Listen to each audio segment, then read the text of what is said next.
Home minister ಕಾರ್ಯಕ್ರಮದಲ್ಲಿ ಇವತ್ತಿನ ನಮ್ಮ ಅತಿಥಿ ಖ್ಯಾತ ಚಿನ್ನದ ಉದ್ಯಮಿಯೂ ಹೌದು, ರಾಜಕಾರಣಿಯೂ ಹೌದು. ಮಾಜಿ ಪ್ರಧಾನಿ ದೇವೇಗೌಡರ ಮನಸ್ಸು ಗೆದ್ದಂತವರು, ಜೊತೆಗೆ ಇಡೀ ಕುಟುಂಬಕ್ಕೆ ಇವರು ಅತ್ಯಾಪ್ತರು ಕೂಡ ಹೌದು. ಎಸ್, ನಿಮ್ಮ ಗೆಸ್ ಕರೆಕ್ಟ್ ಆಗಿದೆ. ಇವತ್ತಿನ ನಮ್ಮ ಅತಿಥಿ ವಿಧಾನ ಪರಿಷತ್ನ ಶಾಸಕರು ಹಾಗೂ ಜೆಡಿಎಸ್ನಿಂದ ವಿರೋಧ ಪಕ್ಷದ ಉಪನಾಯಕರು ಆಗಿರುವಂತಹ ಟಿ.ಎ. ಶರವಣ ಹಾಗೂ ಅವರ ಕುಟುಂಬ.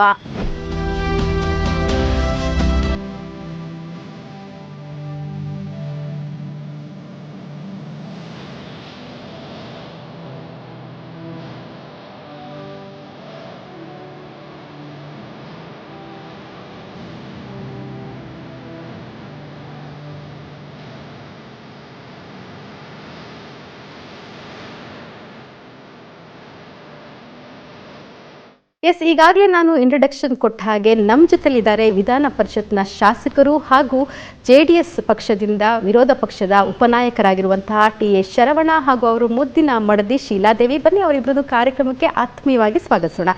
ಇಬ್ಬರಿಗೂ ಕಾರ್ಯಕ್ರಮಕ್ಕೆ ಆತ್ಮೀಯ ಸ್ವಾಗತ ಸರ್. ನಮಸ್ತೆ ಮೇಡಮ್. ನಮಸ್ತೆ ಸರ್. ಸರ್, ಸಾಕಷ್ಟು ಇಂಟರ್ವ್ಯೂಗಳನ್ನು ನೀವು ಫೇಸ್ ಮಾಡಿರ್ತೀರ, ನಾವು ಸಾಕಷ್ಟು ಬಾರಿ ನಿಮ್ಮನ್ನ ಮಾತಾಡ್ತಿದ್ದೀವಿ. ಆದರೆ ಅದಕ್ಕಿಂತ ವಿಭಿನ್ನವಾಗಿ ನಿಮ್ಮ ಕುಟುಂಬವನ್ನು ಪರಿಚಯ ಮಾಡಿಸುವಂಥ ಕಾರ್ಯಕ್ರಮ. ಹಾಗಾಗಿ ನಾನು ಆಫ್ ಬಿಟ್ ಪ್ರಶ್ನೆಯಿಂದಲೇ ಹೋಗ್ತಾ ಇದ್ದೀನಿ. ಸೊ ಸಾಮಾನ್ಯವಾಗಿ ಜ್ಯುವೆಲರಿ ಶಾಪ್ ಅಂತ ಅಂದರೆ, ಜ್ಯುವೆಲರಿ ಶಾಪ್ ಓನರ್ ಅಂದರೆ ಸಾಕಷ್ಟು ಒಡವೆಗಳೆಲ್ಲ ಇದ್ದೇ ಇರುತ್ತೆ. ಆದರೆ ನಿಮ್ಮ ನೆಚ್ಚಿನ, ನಿಮ್ಮ ಹತ್ರ ಇರುವಂತಹ ಒಂದು ಒಡವೆ ಅಂದರೆ ಯಾವುದು ಸರ್? ನನ್ನ ನೆಚ್ಚಿನ ಒಡವೆ ಅಂದರೆ ನನ್ನ ಕಷ್ಟ ಸುಖಗಳಲ್ಲಿ ಜೊತೆಯಲ್ಲಿ ನನ್ನ ಜೀವನದ ಅರ್ಧಾಂಗಿ ಅಂತ ಹೇಳಿದ್ರೆ ತಪ್ಪಾಗಲಾರದು. ಧರ್ಮಪತ್ನಿಯಾದಂಥ ಶ್ರೀಮತಿ ಶೀಲಾದೇವಿಯವರು, ಅವ್ರಿಗಿಂತ ಜೆಮ್ ಯಾವುದಿಲ್ಲ ಅಂಥೇಳಿ ನಾನು ಭಾವಿಸಿದ್ದೀನಿ.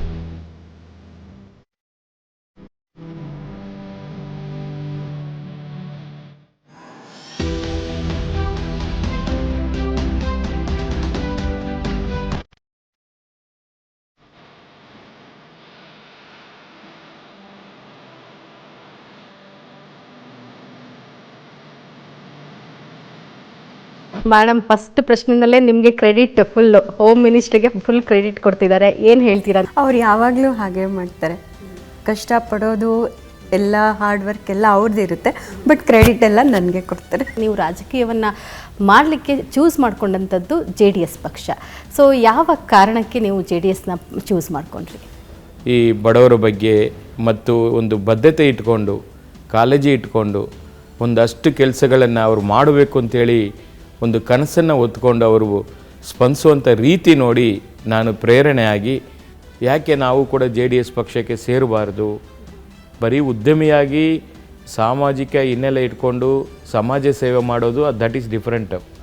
ಬಟ್ ರಾಜಕೀಯ ಪಕ್ಷದಲ್ಲಿ ಸೇರಿಕೊಂಡು ಇನ್ನಷ್ಟು ಹೆಚ್ಚಿನ ಕೆಲಸ ಮಾಡಬೇಕಾಗಿದ್ರೆ ಒಂದು ಅಧಿಕಾರನೂ ಬೇಕು, ಜೊತೆಗೆ ಒಂದು ಪಕ್ಷದಲ್ಲಿ ಕೂಡ ಗುರುತಿಸ್ಕೋಬೇಕು ಅಂತ ಹೇಳಿ ನಾನು ರಾಜ್ಯದ ಪ್ರಧಾನ ಕಾರ್ಯದರ್ಶಿಯಾಗಿ JDS ಪಕ್ಷದಿಂದ JDS ಉಪಾಧ್ಯಕ್ಷರಾಗಿ ಮತ್ತು ವಕ್ತಾರನಾಗಿ ಭಾಳಷ್ಟು ಕೆಲಸ ಮಾಡಿದ್ದೀನಿ.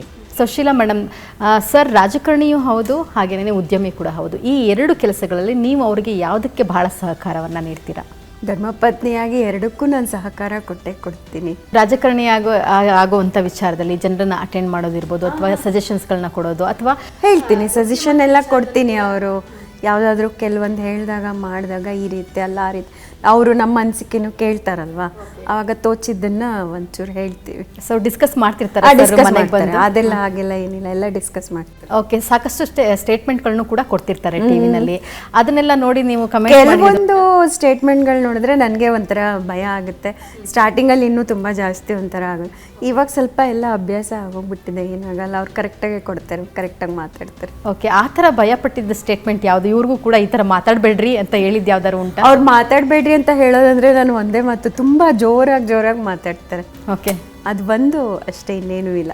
ಸೊ ಬಿಸ್ನೆಸ್ ವಿಚಾರಗಳನ್ನು ಕೂಡ ನೀವು ನೋಡ್ಕೊತಾ ಇರ್ತೀರಾ? ಯಾವ ಥರ ಸಪೋರ್ಟ್ ಮಾಡ್ತೀರಾ ಅವರಿಗೆ? ಬಿಸ್ನೆಸ್ಸಲ್ಲಿ ಇವ್ರು ಇಲ್ಲ ಅಂದರೆ ಶಾಪಿಗೆ ಹೋಗೋದು ಬರೋದು, ಸ್ವಲ್ಪ ಸ್ಟಾಫ್ ಮೇಂಟೈನ್ ಮಾಡೋದಿರುತ್ತೆ.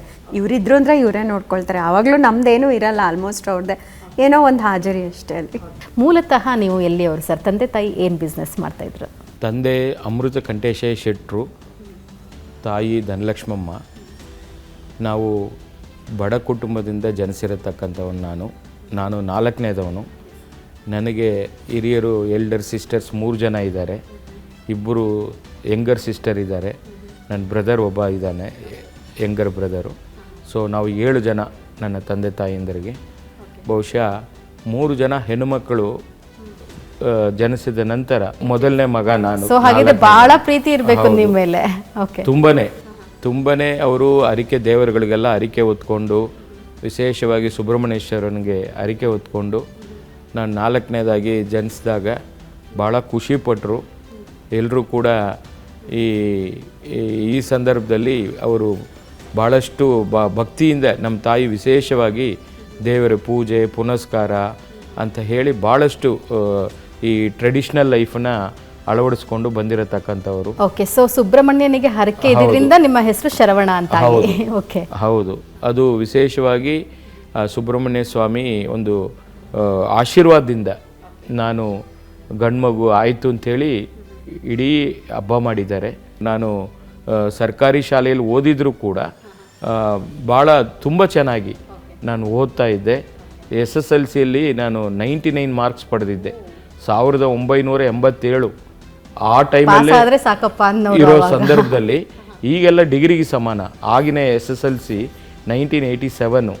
ಅಷ್ಟು ಚೆನ್ನಾಗಿ ನಾನು ಓದ್ತಾ ಇದ್ದೆ. ಓದ್ತಾ ಮತ್ತೆ PUC ಕೇಳ್ಪಟ್ವಿ. ಮ್ಯಾಥ್ಸ್ ಅಲ್ಲಿ ನಿಮಗೆ 10th ಅಲ್ಲಿ 100 ಮಾರ್ಕ್ಸ್. ಹೌದು, 99 ಮಾರ್ಕ್ಸ್ ಬಂದಿತ್ತು. ಅಂದರೆ 100 ಕೊಡಬೇಕಾಯ್ತು. ಆವಾಗೆಲ್ಲ ನಾನು 100 ಕೊಡೋಕ್ಕೆ ಎದುರ್ತಾ ಇದ್ರು. 1 ಮಾರ್ಕ್ ಅದು ಕಮ್ಮಿ ಕೊಡಬೇಕು ಅಂಥೇಳಿ ಮಾಡ್ತಾಯಿದ್ರು ಮೇಸ್ಟ್ರುಗಳು. ನಮ್ಮ ಹೆಡ್ ಮಾಸ್ಟ್ರು ಮತ್ತು ನಮ್ಮ ಸ್ಕೂಲಲ್ಲಿ ಈಗಲೂ ಬೋರ್ಡಲ್ಲಿ ಹೆಸರಿರುತ್ತೆ. ಬಟ್ ಅವರೆಲ್ಲ ಕೂಡ ತುಂಬಾ ನಾನು ಇನ್ನೂ ವ್ಯಾಸಂಗ ಮಾಡಬೇಕು, ಉನ್ನತ ಶಿಕ್ಷಣ ಮಾಡಬೇಕು ಅಂತೇಳಿ ತುಂಬ ಅವರು ನನಗೆ ಒತ್ತಾಯ ಮಾಡಿದ್ರು. SLC ಆದ ತಕ್ಷಣ ಪ್ರಾವಿಷನ್ ಸ್ಟೋರ್ ನೋಡ್ಕೊಳ್ಳಿ ಅಂತೇಳಿ ಹೌದು, ನನ್ನ ತಂದೆ ಅದನ್ನೇ ನಡೆಸ್ತಾ ತಾಯಿ ಇದ್ರು. ಒಪ್ಪಲಿಲ್ಲ ಅಂತ. ಹೌದು, ತಂದೆ ಪ್ರಾವಿಷನ್ ಸ್ಟೋರ್ ನಡೆಸ್ತಾ ಇದ್ರು. ಅವರು ಜೊತೆಯಲ್ಲಿ ನೋಡ್ಕೋಬೇಕು ಅಂತೇಳಿ ಅವ್ರು ಬಯಸಿದ್ರು. ಆದರೆ ತಾಯಿಯವ್ರಿಗೆ ಅದು ಇಷ್ಟ ಇರಲಿಲ್ಲ. ಬೇಡಪ್ಪ, ನೀನು ನಮ್ಮ ಸಿಸ್ಟರ್ಸ್ ಎಲ್ಲ ಇಲ್ಲಿದ್ದರು, ಬೆಂಗಳೂರಲ್ಲಿದ್ದರು. ಸೊ ನೀನು ಅಲ್ಲಿಗೆ ಹೋಗಿ ಅವ್ರ ಮನೇಲಿ ಇತ್ಕೊಂಡು ನಿನ್ನ ಜೀವನವನ್ನು ನೀನು ರೂಪಿಸ್ಕೊ, ಅಲ್ಲಿಗೆ ಹೋಗು, ನೀನು ಏನಾದರೂ ಒಂದು ಉದ್ಯಮನ ಹುಡುಕು ಅಂತ ಹೇಳಿ ನನಗೆ ಇಲ್ಲಿಗೆ ಕಳಿಸ್ಕೊಟ್ರು. ನೀವು ಬೆಂಗಳೂರಿಗೆ ಏನೋ ಬರ್ತೀರಾ, ಆದರೆ ನೀವು ಜ್ಯುವೆಲ್ಲರಿನೇ ಆಯ್ಕೆ ಮಾಡ್ಕೊಳ್ಳೋದಕ್ಕೆ ಯಾವ್ದಾದ್ರು ಒಂದು ಕಾರಣ ಇರಬೇಕಲ್ಲ, ಯಾರು ಒಂದು ಪ್ರೇರಣೆ ಇರಬೇಕಲ್ಲ. ನನ್ನ ಸಿಸ್ಟರ್ ಅವರ ಹಸ್ಬೆಂಡು, ನಮ್ಮ ಭಾವ ಅವರು ಶೇಖರ್ ಅಂತೇಳಿ, ಅವರು ಇಲ್ಲಿ ಚಿನ್ನದ ವ್ಯಾಪಾರದಲ್ಲಿ ಅವರು ತೊಡಗಿಸ್ಕೊಂಡಿದ್ರು. ಒಂದು ಕಡೆ ಎಲ್ಲವನ್ನು ಕೂಡ ತಿಳ್ಕೊಂಡು ಕೆಲಸ ಮಾಡ್ತಾಯಿದ್ರು. ಅಂಥ ಸಂದರ್ಭದಲ್ಲಿ ನನಗೆ ಅಲ್ಲಿಗೆ ಕರ್ಕೊಂಡೋಗಿ ಅಲ್ಲಿ ಕೂಡ ನಾನು ಎಲ್ಲ ಒಂದು ಕಲಿತು ಒಂದು 3 ವರ್ಷ ಆ ಕೆಲಸವನ್ನು ಎಲ್ಲವನ್ನು ತಿಳ್ಕೊತೀನಿ. ಅದಾದ ನಂತರ ಬೇರೆ ಬೇರೆ ಅವಕಾಶಗಳು ಬರುತ್ತೆ. ಬಂದಾಗ ಒಂದು ಪಾರ್ಟ್ನರ್ಶಿಪ್ಪಲ್ಲೇ ಒಂದು ಜ್ಯುವೆಲ್ರಿ ಶೋರೂಮ್ನ ರೆಸಿಡೆನ್ಸ್ ರೋಡಲ್ಲಿ ಮಾಡ್ತೀವಿ. ಮೂಲ ಬಂಡವಾಳ ಎಷ್ಟಾಗಿತ್ತು ಅವತ್ತಿನ ದಿನಕ್ಕೆ? ಆವಾಗ ಮೂಲ ಬಂಡವಾಳ ನನ್ನ ಪ್ರಕಾರ 20 ಲಕ್ಷ ಇತ್ತು. ನಾವು ಒಂದು 10 ಲಕ್ಷ ನಾನು ಕೂಡಿ ಇಟ್ಕೊಂಡು 10 ಲಕ್ಷ ಸಾಲ ಪಡೆದು, ಆ 20 ಲಕ್ಷ ಸಾಲಿಲ್ಲ, 3 ಜನ ಪಾರ್ಟ್ನರ್ಸ್ ನಾವು. ಅದನ್ನು ಇನ್ನೂ 2 ಪಾರ್ಟ್ನರ್ಸ್ನ ಸೇರಿಸ್ಕೊಂಡು ಆ ಒಂದು ಶೋರೂಮನ್ನು ನಾವು ಓಪನ್ ಮಾಡಿದ್ವಿ. ಅದಾದ ಮೇಲೆ ಮತ್ತೆ ಅದನ್ನು ಬೇರೆ ಬೇರೆ ಥರ ತೊಂದರೆಗಳಾಯಿತು. ಪಾರ್ಟ್ನರ್ಶಿಪ್ಪಲ್ಲಿ ಒಂದಷ್ಟು ಅನುಭವನೂ ಆಯಿತು. ಮತ್ತು ನಾನು ಬಸವನಗುಡಿ DVG ರೋಡಲ್ಲಿ 10x20 ಸಣ್ಣ ಸ್ಟೋರು ಸಾಯಿ ಜ್ಯುವೆಲ್ಲರ್ಸ್ ಅಂಥೇಳಿ ಓಪನ್ ಮಾಡಿದ್ವಿ. ಅದು ಕೂಡ 2001ರಲ್ಲಿ ಅದನ್ನು ಮಾಡಿ ಅಲ್ಲಿಂದ ಕಸ್ಟಮರ್ನ ಒಂದು ವಿಶ್ವಾಸವನ್ನು ಗೆದ್ದು ಎಲ್ಲ ಕಸ್ಟಮರ್ ಜಾಸ್ತಿ ಆದರೂ ಸಣ್ಣ ಅಂಗಡಿ ನಮಗೆ ಸಾಲಿಲ್ಲ ವ್ಯಾಪಾರ ಮಾಡಲಿಕ್ಕೆ. ಅದಕ್ಕೆ ದೊಡ್ಡ ಸ್ಟೋರು ಮಾಡಬೇಕು ಅಂತೇಳಿ ಹುಡುಕಿದಾಗ ಮತ್ತು ಬಾಡಿಗೆಗೆ ಅಂತೇಳಿ ಹುಡ್ಕೊಂಡು ಹೋಗಿ ಮತ್ತು ಅಲ್ಲಿ ಒಂದು ಸೈಟನ್ನು ಖರೀದಿ ಮಾಡುವಂಥ ಪರಿಸ್ಥಿತಿ ಬಂದು ಬಿಲ್ಡಿಂಗ್ ಕಟ್ಟಿ ಮತ್ತು ಅದನ್ನು ದೊಡ್ಡ ಮಟ್ಟದಲ್ಲಿ ಮಾಡಿ, ಅದು ಸಾಲದೇ ಇನ್ನೂ ಎಷ್ಟು ದೊಡ್ಡದು ಮಾಡಬೇಕು ಅಂತೇಳಿ ಹಿಂಗೆ ಬಸವನಗುಡಿ, HSR, ಯಲಂಕ, KR ಪುರಮು, ನಾಗರಬಾವಿ, ಮಲೇಶ್ವರಮು, ಇನ್ನೂ ಒಂದು 3 ಮಂತ್ಸಲ್ಲಿ ಈಗ ರಘುವನಲ್ಲಿ ವಾಜರಲ್ಲಿ ಕನಕಪುರ ರೋಡಲ್ಲಿ ಕೂಡ ಒಂದು ನೂತನ ಶೋರೂಮ್ ಆಗುತ್ತೆ. ಈಗ ಕೆಲಸ ನಡೀತಾ ಇದೆ. ಸರಿ, ಈ ಮಧ್ಯೆ ಹೇಳ್ತಾ ಇದ್ರಿ ತಂದೆ ತಾಯಿಗಳ ಆಶೀರ್ವಾದನೇ ಇಷ್ಟು ಮಟ್ಟಿಗೆ ಬರ್ಲಿಕ್ಕೆ ಸಾಧ್ಯ ಅಂತ. ಸೊ ಹಾಗಾಗಿ ತುಂಟ ಕೂಡ ಹೌದು ಅಂತ ಕೇಳ್ಪಟ್ವಿ. ಸೊ ನಿಮ್ಮ ಯಾವುದಾದ್ರೂ ತುಂಟಾಟ, ಬಾಲ್ಯದ ತುಂಟಾಟನ ನಮ್ಮ ಜೊತೆ ಹಂಚ್ಕೊಳ್ಬೋದಾ?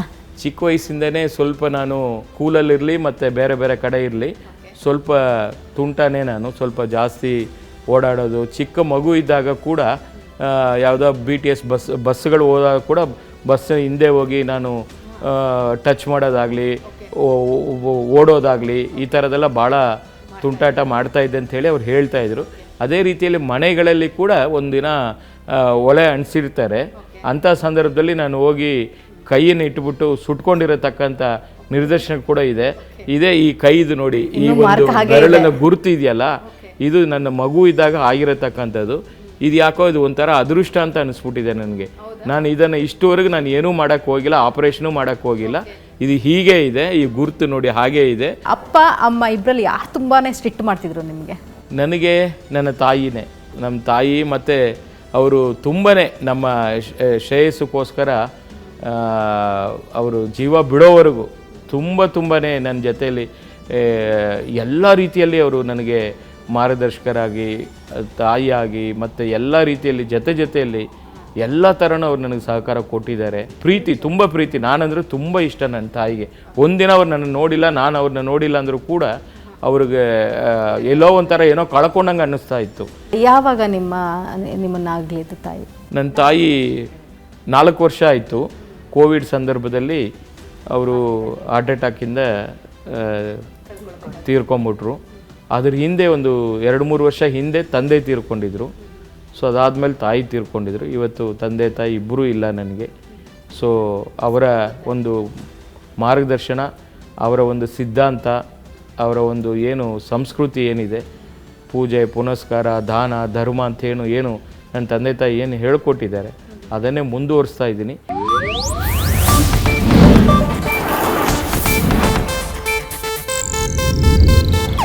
ಇದು ಏಷ್ಯಾನೆಟ್ ನ್ಯೂಸ್ ನೆಟ್ವರ್ಕ್ ಪ್ರಸ್ತುತಿ.